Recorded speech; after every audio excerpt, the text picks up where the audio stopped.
दोस्तों आज हम बात करेंगे 20 इमरजेंसी ड्रग्स के बारे में जो अक्सर उन कंडीशन में दी जाती है जब मरीज की जान को खतरा होता है। ये कंडीशन जैसे heart attack, heart failure, trauma, septic shock या हेड इंजरी या कन्वल्जन आदि हो सकती है। तो आज के इस वीडियो में हम बात करने वाले हैं 20 इमरजेंसी ड्रग्स के इंडिकेशन के बारे में, उनके मैकेनिज्म ऑफ एक्शन के बारे में, उनके काउंटर इंडिकेशन के बारे में, उनके एडवर्स इफेक्ट के बारे में और साथ ही उनके डोज के बारे में भी।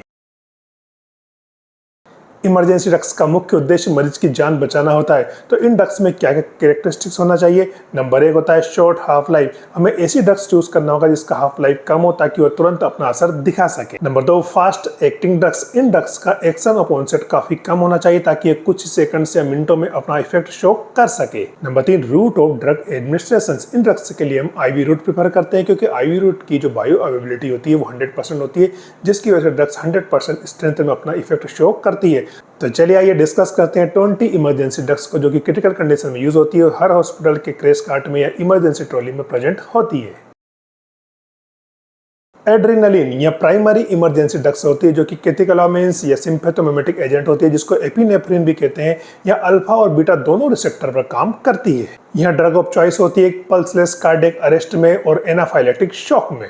जब एड्रेनालिन को आईवी इंजेक्ट किया जाता है तो ब्लड के अंदर जाकर बीटा रिसेप्टर से जुड़ जाती है और ऐसे नोड को स्टिमुलेट करके हार्ट कॉन्ट्रैक्शन को स्टार्ट करती है।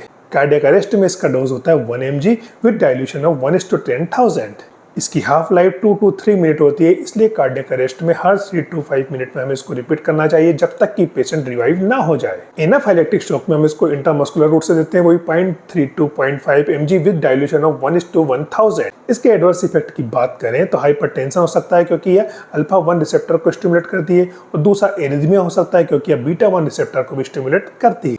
जब भी हम एड्रेनालिन ड्रग्स देते हैं तो हमें BP, pulse, urine output, arrhythmia और कंटिन्यूअस ईसीजी मॉनिटरिंग करते रहना चाहिए। तो ये थी हमारी एड्रेनालिन ड्रग्स के बारे में जानकारी।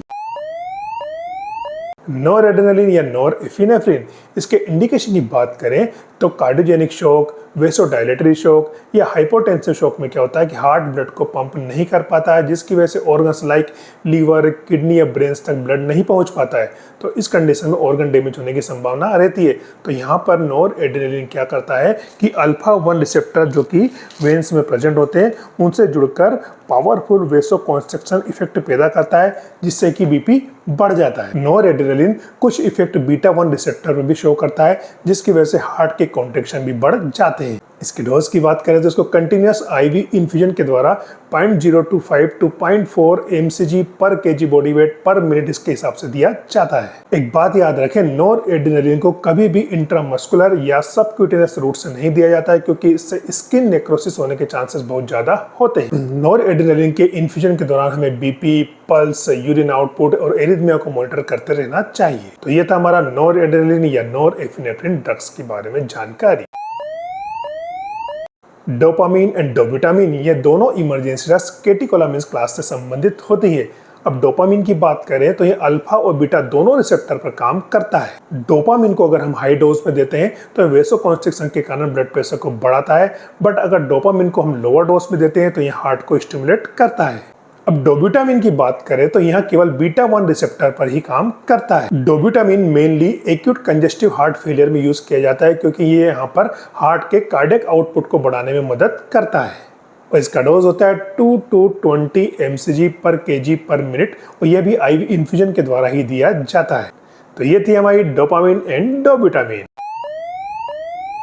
एट्रोपिन या एंटी मस्करेनिक या पैरासिम्पेथोलाइटिक या एंटी कोलिनर्जिक ड्रग्स होती है। यह non selective anti muscarinic drug होती है जो कि मस्करेनिक M1, M2, M3 और निकोटिनिक NN, NM रिसेप्टर को ब्लॉक करती है। M1 रिसेप्टर CNS, गैस्ट्रिक और सैलाइवरी ग्लैंड में प्रेजेंट होते हैं। M2 रिसेप्टर हार्ट और लंग्स में प्रेजेंट होते हैं और M3 रिसेप्टर स्मूथ मसल में प्रेजेंट होते हैं। इसके इंडिकेशन की बात करें तो सीवियर ब्रेडिकार्डिया मतलब जब हार्ट रेट बहुत ज्यादा कम हो, या एसिस्टोल जब हार्ट रेट एब्सेंट हो। एट्रोपिन बेस्ट एंटीडोट होता है कोलिनर्जिक पॉइजनिंग में, जैसे कि मशरूम पॉइजनिंग हो गई या ऑर्गेनोफॉस्फोरस पॉइजनिंग के अंदर। इसके डोज की बात करें तो 0.5 to 1 mg rapid IV shot के द्वारा, और इसको अगर 0.5 mg से कम देते हैं तो ये ब्रेडिकार्डिया कराता है, इसलिए हमेशा एट्रोपिन को 0.5 से ज्यादा ही मात्रा में देना चाहिए। मशरूम पॉइजनिंग में इसका डोज होता है 1 to 2 mg as per need. और ओपीपी पॉइजनिंग या ऑर्गेनोफॉस्फोरस टॉक्सिसिटी में इसका डोज होता है 1 to 6 mg and as per need. Atropine heart rate को बढ़ाता है, इसलिए हमें हार्ट रेट को मॉनिटर करते रहना चाहिए। दूसरा, एट्रोपिन यूरिन रिटेंशन भी कराता है, इसलिए हमें आउटपुट पर भी नज़र रखना चाहिए। तीसरा होता है एट्रोपिन टॉक्सिसिटी की वजह से पेशेंट हेलुसिनेशन में जा सकता है, इसलिए हमें वो भी मॉनिटर करते रहना चाहिए। तो ये थी एट्रोपिन के बारे में जानकारी। कैल्शियम ग्लूकोनेट, इसके इंडिकेशन की बात करें तो यहाँ कार्डियक अरेस्ट और कार्डियक टॉक्सिसिटी जो कि हाइपर कैलीमिया मतलब हाई पोटेशियम लेवल और हाइपर मैग्नीशियमिया मतलब हाइपर मैग्नीशियम के लेवल की वजह से होती है। हाइपोकैल्सीमिया जहाँ कैल्शियम का लेवल कम होता है वहां पर भी कैल्शियम ग्लूकोनेट का यूज किया जाता है। हाउ इट इज वर्क, तो कैल्शियम ग्लूकोनेट क्या करता है, पोटेशियम की एक्शन को एंटागोनाइज करता है। पोटेशियम क्या करता है, हार्ट मसल्स को रिलैक्स करता है जिससे हार्ट ब्लॉक की संभावना होती है। तो कैल्शियम क्या करता है, हार्ट मसल्स को कॉन्ट्रैक्ट करता है और पोटेशियम के एक्शन को एंटागोनाइज कर देता है। इसकी डोज की बात करें तो 1 to 2 gram over in 10 minutes. Calcium gluconate 2 to 3 minutes के अंदर अपना काम करना शुरू कर देता है, जिसका असर 20 to 60 मिनट तक रहता है। तो ये था कैल्शियम ग्लूकोनेट। एमिओडारोन यहाँ भी एक इमरजेंसी ड्रग्स होती है जो कि क्लास 3 एंटी एरिथमिक ड्रग्स होती है। यहाँ पोटेशियम चैनल को ब्लॉक करके कार्डियक रिपोलराइजेशन को स्लो कर देती है। साथ ही यहाँ सोडियम चैनल, कैल्शियम चैनल और बीटा रिसेप्टर को भी ब्लॉक करती है। इसके इंडिकेशन की बात करें तो वीटी मतलब वेंट्रिकुलर टेकिकार्डिया, वीएफ मतलब वेंट्रिकुलर फिब्रिलेशन और एएफ मतलब एट्रियल फिब्रिलेशन। इसके डोज की बात करें तो सबसे पहले 150 mg हम स्टेट या बोलस 10 मिनट्स में ओवर करते हैं। उसके बाद हमारा टारगेट रहता है कि 900 mg हमें 24 आवर्स में देना है। तो लोडिंग हमारा क्या हो जाएगा, 360 mg over in next 6 hours में 6 घंटे के अंदर 360 mg देना है। अब 900 में से कितना बचा है, 540। तो मेंटेनेंस डोज क्या हो जाएगा, 550 mg over in next 18 hour. मतलब शुरू के 6 घंटे में आपको देना 360 mg और बाद के 18 घंटे में आपको देना है 540 mg।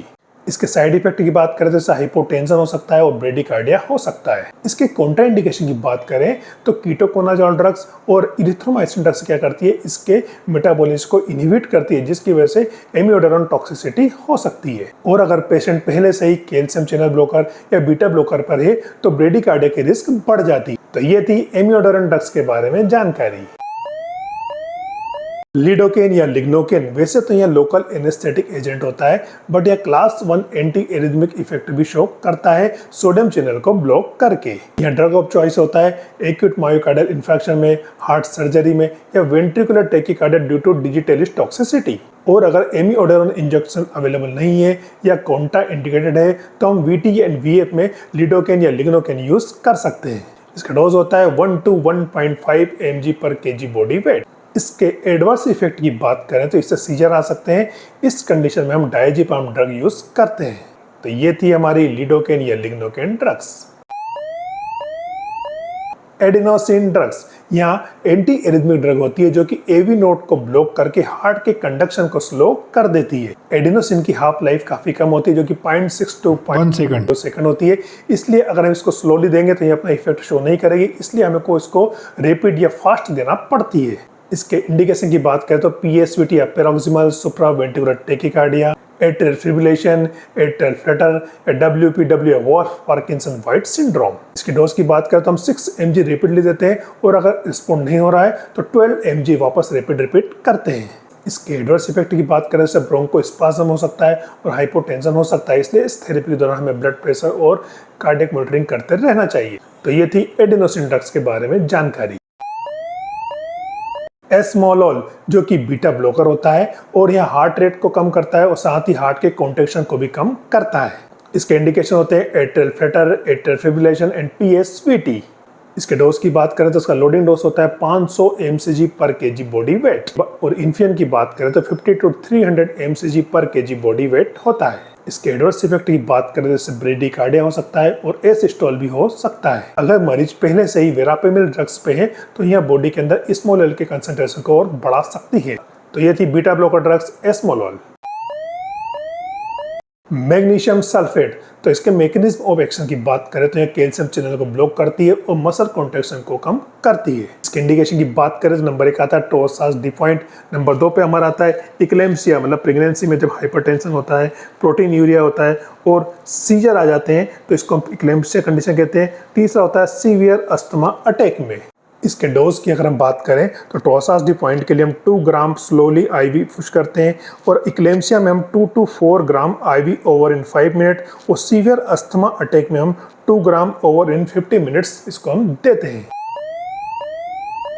मैनिटोल या ऑस्मोटिक डायूरेटिक्स होता है जो कि यूरिन आउटपुट को बढ़ाता है, साथ ही सभी इलेक्ट्रोलाइट के एक्सक्रीशन को भी बढ़ा देता है। इसके इंडिकेशन की बात करें तो हेड इंजरी या स्ट्रोक में या सेरेब्रल एडिमा में या इंट्राक्रेनियल प्रेशर को कम करता है। और दूसरा इंडिकेशन होता है इसका एक्यूट कंजेस्टिव ग्लोकोमा, यहाँ पर इंट्राओक्यूलर प्रेशर को कम करता है। इसके डोज की बात करें तो यहाँ होता है 1.5 to 2 gram per KG as 50 to 20% IV solution. इसको हम 6 आवरली to 8 आवरली रिपीट करते हैं। इसके एडवर्स इफेक्ट की बात करें तो इससे हाइपोटेंशन हो सकता है।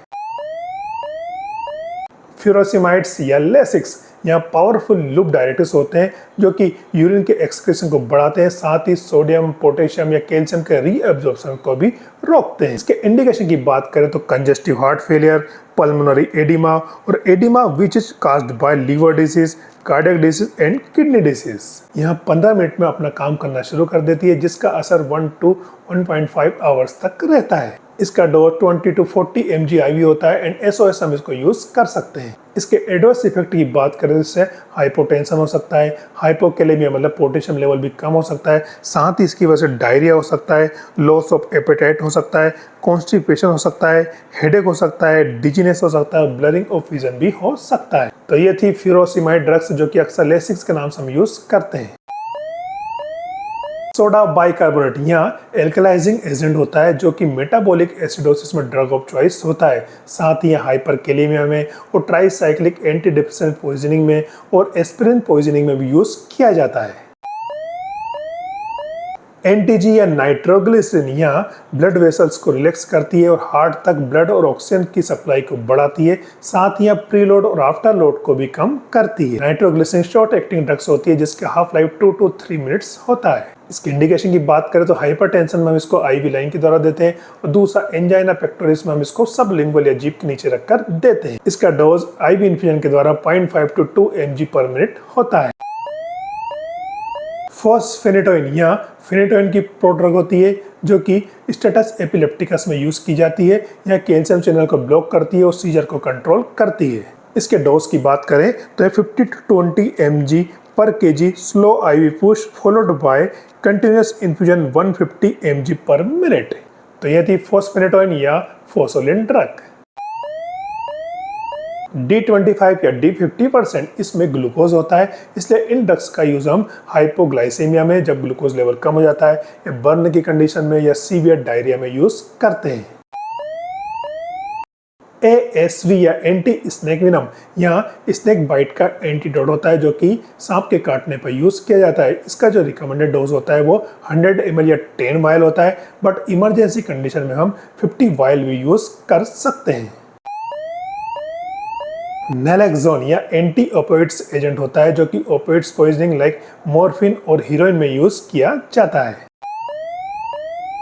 फ्लूमाजेनिल यह ड्रग्स बेंजोडाइज़ेपिन्स के सेडेटिव इफेक्ट को रिवर्स करने के लिए यूज की जाती है।